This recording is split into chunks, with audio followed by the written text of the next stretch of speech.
பாண்டியாறு குன்னம்பிழா திட்டத்தை நிறைவேற்றினால் மட்டுமே அத்திக்கடவு அவிநாசி திட்டத்தை நிறைவேற்ற முடியும் என்று தமிழ்நாடு விவசாய சங்கங்களின் கூட்டமைப்பு தெரிவித்துள்ளது.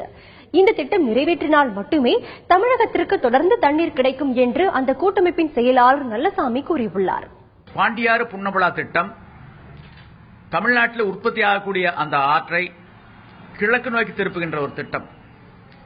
கேரளாவுக்கு மின்சாரம், தமிழ்நாட்டுக்கு தண்ணீர், மத்திய அரசு நிதி என்ற அடிப்படையில் இந்த திட்டம் நிறைவேற்றப்பட்டால் 14 டிஎம்சி தண்ணீர் தமிழ்நாட்டுக்கு கிடைக்கும்.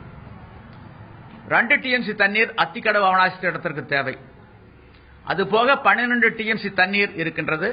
அந்த தண்ணீரையும் புதுக்கோட்டை மாவட்டத்துக்கு கொண்டு வருவதற்கான ஒரு வாய்ப்பு இருக்கின்றது. தேர்தல் நேரத்தில் மோடி அவர்கள் நதிகள் இணைப்பு திட்டத்தை நிறைவேற்றுவோம் என்ற உறுதிமொழியை கொடுத்திருக்கின்றார். அந்த அடிப்படையில் இந்த திட்டம் நிறைவேற்றப்பட வேண்டும். இதை மத்திய மாநில அரசுகளுக்கு கூட்டமைப்பு வலியுறுத்துகின்றது.